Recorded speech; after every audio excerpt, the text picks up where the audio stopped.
السلام علیکم ورحمۃ اللہ وبرکاتہ۔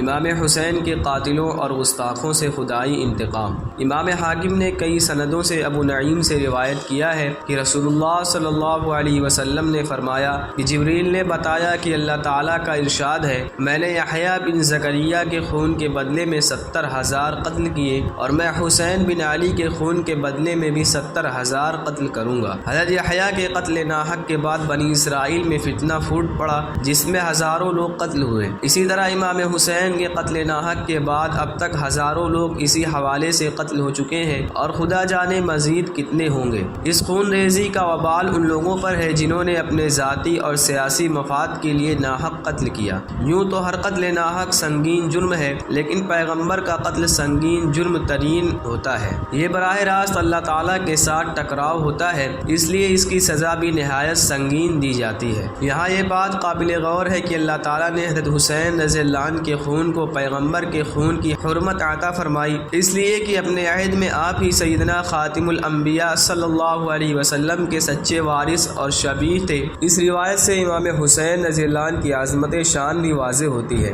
امام ظہری رحمۃ اللہ علیہ فرماتے ہیں کہ جو لوگ امام حسین رضی اللہ عنہ کے قتل میں شریک ہوئے وہ سب دنیا ہی میں خدائی انتقام کی لپیٹ میں آئے۔ ان میں سے کچھ قتل ہوئے، کچھ بینائی سے محروم ہوئے، کچھ کے چہرے سیاہ ہو گئے اور کچھ تھوڑی ہی مدت میں اقتدار سے ہاتھ دھو بیٹھے۔ امام ابن کثیر رحمۃ اللہ علیہ فرماتے ہیں کہ قاتلین حسین رضی اللہ عنہ سے خدائی انتقام کے بارے میں جو روایات وارد ہوئی ہیں وہ اکثر صحیح ہیں۔ جو لوگ اس قتل ناحق میں شریک رہے ان میں سے شاید ہی کوئی دنیاوی زندگی میں آفت اور مصیبت سے بچا ہو۔ ان میں سے ہر شخص دنیا ہی میں کسی خوفناک مرض میں ضرور مبتلا ہوا اور اکثر تو پاگل ہو گئے۔ یزید کا انجام۔ بندر کی فطرت میں خست، مکر و فریب، حیلہ سازی اور شہوت پرستی ہے۔ غالباً اللہ تعالیٰ نے اسی لیے بنی اسرائیل کو یوم السبت کے بارے میں حیلہ سازی کی سزا یہ دی کہ انہیں بندر بنا دیا۔ یزید کی طبیعت میں بھی ایسے ہی اوصاف پائے جاتے تھے، اسی لیے انسانوں پر تسلط پانے کے باوجود اس کا طبعی میلان جانوروں بالخصوص بندروں کی طرف رہا۔ ابن کثیر رحمۃ اللہ علیہ یزید کے مشاغل کے ذیل میں لکھتے ہیں، بندروں کو زرنگار ٹوپیاں اڑاتا تھا، ریچھ اور بندروں کے درمیان لڑائی کا کھیل کھیلتا تھا۔ جب کوئی بندر مر جاتا تو اس پر غمگین رہتا تھا۔ کہا جاتا ہے کہ اس کی موت کا سبب بھی یہی ہوا کہ ایک بندریا اٹھا کر نچا رہا تھا کہ اس نے اسے کاٹ لیا۔ طبی اندازہ یہ ہے کہ جیسے کتے کے کاٹنے سے انسان باولا ہو جاتا ہے، اسی طرح بندر کے زہر سے بھی انسان بندر جیسی حرکتیں کرتے ہوئے مر جاتا ہے۔ گویا حیلہ سازوں اور مکار اسرائیلیوں کی سزا کا ایک نمونہ اللہ تعالیٰ نے پھر دکھلا دیا۔ کیا اب بھی یقین نہیں آتا؟ ان اللہ عزیز ذو انتقام۔ حکومت چھین گئی۔ یزید کی حکومت 3 سال 9 ماہ رہی، پھر اس کے بیٹے معاویہ کو حکومت سونپی گئی، لیکن وہ بھی اس جابرانہ حکومت کا بوجھ برداشت نہ کر سکا اور 40 ہی دن میں حکومت سے الگ ہو گیا۔ پھر علیحدگی سے 40 یا 70 روز بعد 23 برس کی عمر میں اس جہان ہی سے لاولد رخصت ہو گیا۔ جس حکومت کو خاندانی اور موروثی بنانے کے لیے اتنے جتن کیے تھے وہ اتنی قلیل مدت میں ریت کی طرح ہاتھوں سے سرک گئی۔ یوں قرآن کا بیان کس شان سے پورا ہوا، خسر الدنیا والآخرہ ذالک هو الخسران المبین۔ نسل مٹ گئی۔ یزید نے امام حسین اور اہل بیت کو بے دریغ کر کے آل محمد صلی اللہ علیہ وسلم کا نام و نشان مٹانا چاہا تھا، لیکن مالک الملک کو کچھ اور ہی منظور تھا۔ شہادت کے وقت امام حسین رضی اللہ عنہ کی نرینہ اولاد میں صرف امام زین العابدین رضی اللہ عنہ زندہ بچے تھے، جبکہ یزید کی موت کے وقت اس کی سلبی اولاد کی تعداد 20 تھی، جن میں 15 لڑکے تھے اور 5 لڑکیاں تھیں۔ آج حسینی سادات تو اسلامی ممالک کے گوشے گوشے میں آپ کو مل جائیں گے، لیکن یزید کی نسل اسی زمانے سے ایسے نابود ہونا شروع ہوئی کہ آج روئے زمین پر آپ کو کوئی یہ کہنے والا نہیں ملے گا کہ میں یزید کی نسل سے ہوں۔ شبیر کے فرزند تو لاکھوں ہیں مگر ڈھونڈو بھی تو نہ ملتی ہے اولاد یزید۔ حافظ ابن کثیر نے تصریح کی ہے کہ سب ایسے ختم ہوئے کہ یزید کی نسل میں سے کوئی ایک بھی باقی نہ بچا۔ اللہ تعالیٰ نے بالکل سچ فرمایا، ان شانئک هو الابتر۔ قاتلین روندے گئے۔ یزیدی قاتلوں نے شہدائے کربلا کی لاشوں پر گھوڑے دوڑائے تھے۔ اللہ تعالیٰ کی طرف سے اسی دنیا میں انہیں اس کی سزا ملی۔ مختار بن ابی عبید نے انتقام کا نعرہ لگایا۔ بہت سے لوگ اپنی تفسیروں کے داغ دھونے کے لیے اس کے ساتھ ہو گئے۔ انہوں نے کوفہ پر کنٹرول حاصل کیا، پھر انہوں نے قتل حسین میں شریک 6000 افراد کو بے دردی سے قتل کیا۔ ان میں قاتلوں کا سردار عمر بن سعد بھی شامل تھا۔ شمر ذی الجوشن کو تو خاص طور پر گھوڑوں کی ٹاپوں سے روندا گیا کہ اس شہدائے کربلا کی لاشوں کی بے حرمتی میں یہی شخص پیش تھا۔ خدائی آگ دریا میں بھی نہ بجھی۔ صدیق کا بیان ہے کہ میں کربلا میں ایک شخص کے ہاں مہمان تھا۔ مجلس میں یہ بات چل نکلی کہ جس نے قتل حسین میں اعانت کی موت سے پہلے گرفتار بلا ہوا اور بدترین موت مرا۔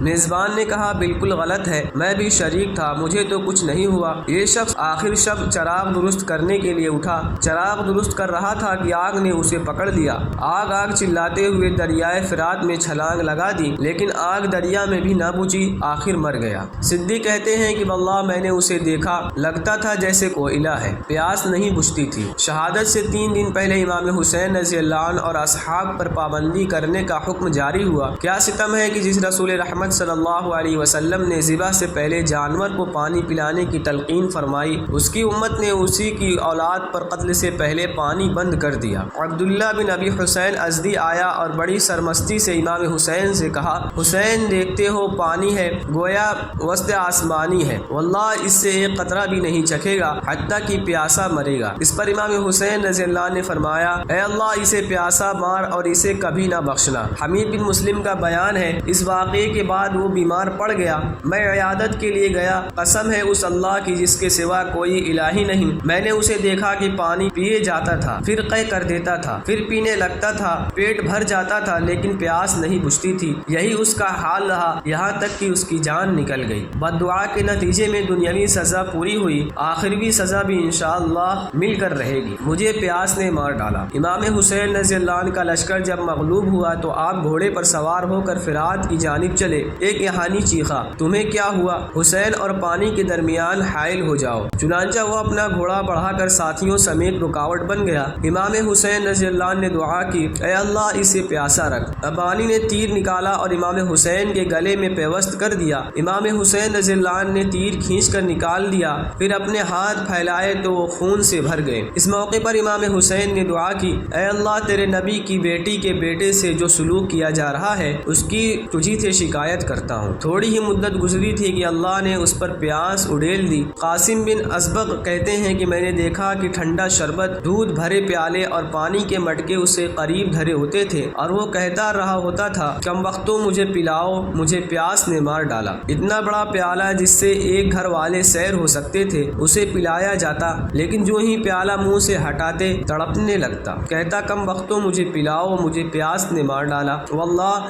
جتنی مدت جیا یہی حال رہا، یہاں تک کہ اس کا پیٹ اونٹ کے پیٹ کی طرح بڑھ کر پھٹ گیا، چہرہ سیاہ ہو گیا۔ اسی عزیز ٹولے میں سے ایک شخص نے امام حسین رضی اللہ عنہ کا سر اقدس اپنے گھوڑے کی کاٹھی کی رسیوں سے لٹکایا تھا۔ چند ہی روز میں اس کا چہرہ تارکول سے بھی زیادہ سیاہ ہو گیا۔ پوچھا گیا، تم تو عرب کے شگفتہ رو جوان تھے؟ اس نے بتلایا کہ جب سے میں نے اس سر کی توہین کی ہے اس وقت سے ہر رات 2 آدمی آتے ہیں، بغلوں میں ہاتھ ڈال کر مجھے ڈھکیلتے ہوئے بھڑکتی آگ کے پاس لے جاتے ہیں اور اوندھے منہ مجھے اس میں دھکا دیتے ہیں اور وہ آگ مجھے پیتی رہتی ہے، اسی وجہ سے میرے چہرے کا یہ حال ہو گیا ہے۔ کچھ ہی عرصے میں یہ شخص قبیح ترین موت مر گیا، سر پاش ہو گیا۔ میدان کربلا میں ایک شخص گھوڑا دوڑاتا ہوا آیا اور امام حسین کے مقابل آ کر کھڑا ہوا، زور سے پکارا، کیا تم میں حسین ہے؟ امام حسین رضی اللہ عنہ چپ رہے۔ جب اس نے تیسری مرتبہ یہی پکارا تو آپ رضی اللہ عنہ نے اپنے اصحاب سے فرمایا، اسے کہو ہاں یہ حسین ہے، تم کیا چاہتے ہو؟ کہا حسین تمہیں آگ کی بشارت ہو۔ فرمایا تم نے جھوٹ کہا، میں تو آپ صلی اللہ علیہ وسلم کے پاس جا رہا ہوں، تم کون ہو؟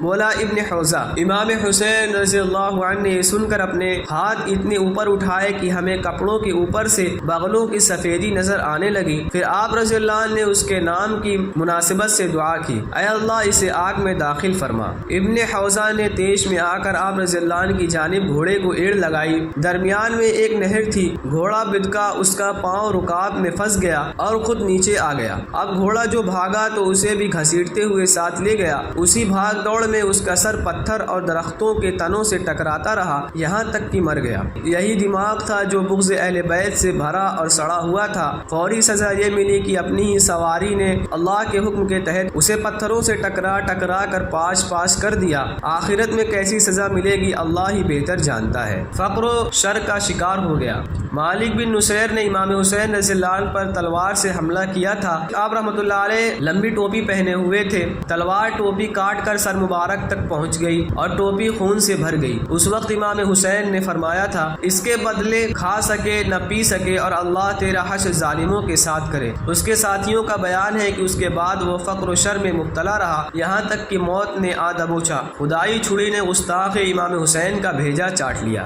انس رضی اللہ عنہ فرماتے ہیں کہ میں ابن زیاد کے پاس بیٹھا تھا جب حضرت حسین رضی اللہ عنہ کا سر مبارک لایا گیا اور ایک تشت میں رکھا گیا۔ ابن زیاد ایک چھری آپ رضی اللہ عنہ کی ناک میں مارنے لگا اور کہا یہ بھی کوئی حسن ہے؟ میں نے کہا سنو، یہ سب سے بڑھ کر رسول اللہ صلی اللہ علیہ وسلم سے مشابہ ہے۔ طبرانی کی روایت ہے کہ آپ رحمۃ اللہ علیہ کی آنکھوں اور ناک میں چھری مارنے لگا تو میں نے کہا اپنی چھری اٹھا لو، میں نے رسول اللہ صلی اللہ علیہ وسلم کو یہ جگہ چومتے ہوئے دیکھا ہے۔ بزرا کی روایت میں ہے کہ میں نے کہا جہاں تیری چھری ہے میں نے رسول اللہ صلی اللہ علیہ وسلم کو یہ جگہ سونگتے دیکھا ہے۔ یزید اعمال کی یہ باتیں اور یہ حرکتیں کیا واضح نہیں کرتی کہ ان لوگوں کے دل بغض اہل بیت رضی اللہ عنہ سے لبریز تھے؟ اب دیکھیے کہ اس گستاخ کی سزا کیا ملی۔ ظالموں کا یہ ٹولہ مجبان امام رضی اللہ عنہ کے ہاتھوں یوں اپنے انجام کو پہنچا کہ ابن زیاد اور اس کے ساتھیوں کے سر کاٹ کر کوفہ لائے گئے اور اسی جگہ رکھے گئے جہاں امام حسین رضی اللہ عنہ کا سر رکھا گیا تھا۔ لوگوں کا ایک بڑا مجمع تھا۔ ہمارا کہتے ہیں کہ جب میں پہنچا تو ایک شور ہو رہا تھا، وہ آیا میں نے دیکھا کہ یہ سانپ آیا، سب سروں سے ہوتا ہوا عبید اللہ بن زیاد کے نتنے میں داخل ہو گیا، کچھ دیر اس کے اندر رہا، پھر نکلا اور چلا گیا یہاں تک کہ نظروں سے غائب ہو گیا۔ پھر شور اٹھا، وہ آیا، چنانچہ سانپ نے آ کر پہلا والا عمل دہرایا۔ یہ کاروائی 2 یا 3 مرتبہ ہوئی۔ ابن زیاد نے امام رضی اللہ عنہ کی ناک اور آنکھوں پر چھری ماری تھی۔ اللہ تعالیٰ نے سانپ کی صورت میں اپنی چھری بھیجی۔ سانپ اور چھری کی شکل ملتی جلتی ہے۔ عصائے موسیٰ بھی بوقت ضرورت سانپ بن جاتا تھا اور اس خدائی چھری نے ناک ہی کی راہ سے داخل ہو کر وہ دماغ چاٹا جو بغض امام سے بھرا تھا۔ ابن زیاد نے 2 یا 3 مرتبہ چھری ماری تھی، خدائی چھری نے بھی اسے 2 یا 3 مرتبہ یہی انتقام لیا۔ یہ تو دنیا کا انجام تھا، آخرت کا انجام اللہ ہی جانتا ہے۔ بس آج کے لیے اتنا ہی، ملتے ہیں کسی اور واقعے کے ساتھ، تب تک کے لیے خدا حافظ۔